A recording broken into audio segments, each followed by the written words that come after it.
দেখলে আমার যে কি মায়া লাগবে আল্লাহ, কুরবানি দিয়ে এখন টাকার দরকার, এখন গরু বিক্রি করে আমি থাকবো কি করে? আমার এই শখের গরু আল্লাহ, আমি ভাবতেও পারছি না যে গরু রেখে আমি থাকবো কিভাবে। কালকে আসবে ব্যাপারী, এখন ব্যাপারী দিকে যদি নিয়ে যায় আমি তো কেন্দ্রে কেটে মরিয়ে যাবো আল্লাহ, তুমি দয়া করো আল্লাহ। যারা তুই ঘাস খা, আমি তাহলে একটু ঘুরে আসি। যারা ঠিক আছে, যারা খা খা। না, গরু তো একটা তো দেখে দিতে হবে। ভাই গরুর কথা বলিস, গরু তো দেখে দিতে হবে। খামারে ওই গরুটা দেখ, খামারে ওই গরুটা দেখলাম, ওই গরুটাই তো দিতে হবে। খামারে ওই গরুটাই, গরুটা ভালো, দেখি ধান্দা করা যায় কিনা। ওই দেখছে একটা ভাই বসে, দেখি ওর কাছে যাওয়া যাক।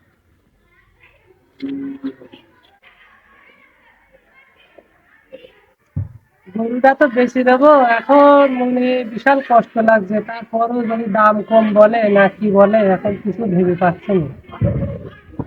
ও ভাই, ও ভাই, বলছে ওই ওই ওই খামারের ওই গরুকে তোমার? হ্যাঁ, হ্যাঁ।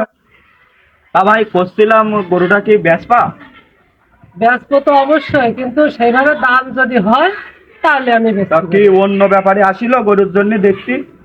গরুর দাম বলিছে 3, আমি 3-এর উপরে ছাড়া 3-এর নিচে বেচবো না। এখন যদি 3-এর উপরে দাম আসে তাহলে আমি বেচবো। 3.5 লাখ টাকা টাকা যদি হয় তাহলে বেচবো। আপনার যে গরু, তার গরু 3 কেন 1 লাখেও কেউ নেবে না, বেচতে হবে না গরু আপনার। ভাই, গরু 3 বলেছে, হ্যাঁ, এখন যদি 3-এর উপরে না হয় তাহলে বেচবো কিভাবে বলেন? তারপরে গরুর পিছনে কি খরচ তা তো আপনি জানেন। এখন এখন আমার বিশাল একটা টানাটানির ভিতরে রয়েছে, মানে হাতে খুব শর্ট। এখন যদি না, এখন বেচারই দরকার মূল কথা। আমি কি করবো, আমি তাই ভাবছি। তা ভাই আমার কাছে একটা পার্টি আছে ভাই, এখন আমি ওই পার্টির কাছে দেখি তোমার এই গরুটা একটু বেশি টাকায় বেচতে পারি কিনা। দেখি, দেখার একটু তারাও দেখি, চেষ্টা আমি করেন। আগে ফোন দিয়ে দেখি আমার পার্টি কনে রয়েছে।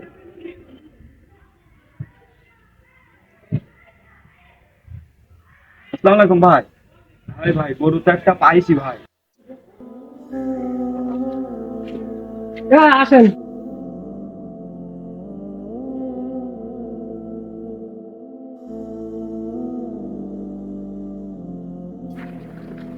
তা ভাই আসেন, ভাই আসেন, হ্যাঁ ভাই তাড়াতাড়ি আসেন। ভাই, এই যে আমার গরু, আপনারা দেখেন।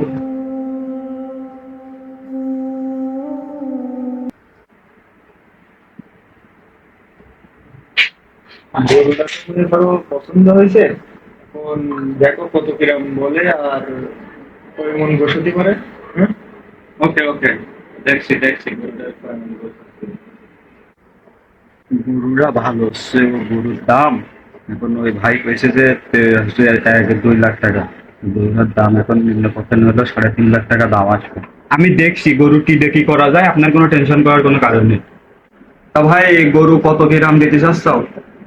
3 লাখ টাকা হলে হবে।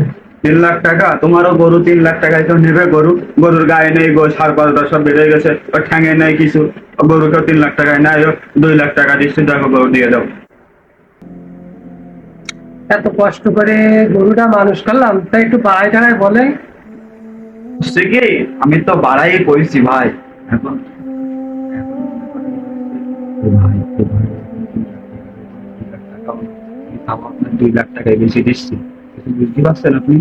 গরু 2 লাখ টাকায় কেউ নেবে গরু? ভাই একটু শোনেন, এখন তো বাড়াই টাড়াই দেওয়া যায় কিন্তু। ভাই আমার যা বলার ভাই আমি বলেছি ভাই, এখন তুমি একটু ভেবে দেখো। 2 লাখ টাকার গরু হোক, ভাই তাও তোমার 2 লাখ টাকা দিয়ে আমি বেঁচে দিচ্ছি। আর কোনো কথা না, যাবো টাকা পয়সা এক্ষুনি দিয়ে দিচ্ছি, গরুটা দিয়ে দাও।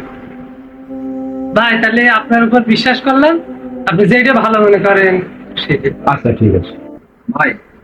2 লাখ টাকায় গরুটা নিচ্ছি, বুঝতে পারিস? সেটা বলেছো কয় টাকা? 2 লাখ টাকা বলেছি। 2 লাখ দিয়ে যাই। হ্যাঁ, ওই টাকাটা দিয়ে দেন। ভাই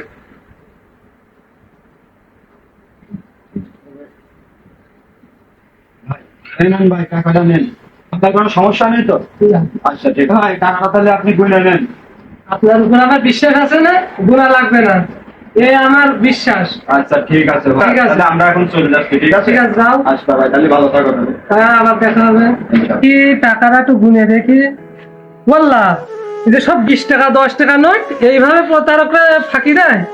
ও আল্লাহ, আমার সর্বনাশ হয়ে গেছে। আবার এত টাকা দামের গরু কি সর্বনাশ করলো আল্লাহ। ও আল্লাহ,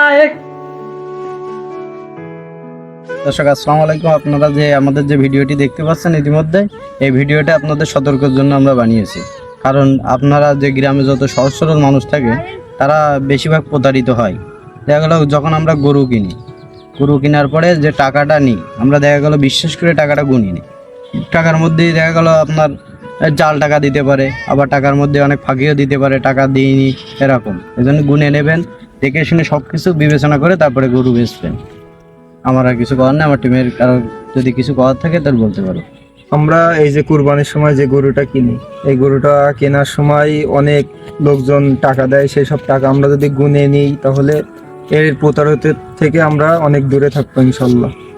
তো সবাই এই কুরবানির সময় টাকা পয়সা দেখে নেবেন, যাতে কোনো 2 নম্বরই কোনো কিছু না আসে। তো এই প্রত্যাশা নিয়ে আমাদের ভিডিওটা স্থাপন করা। তো সবাই ভালো থাকবেন। আসসালামু আলাইকুম। সবাইকে জানাই ঈদ মুবারক। সবাইকে জানাই ঈদ মুবারক আমাদের তরফ থেকে।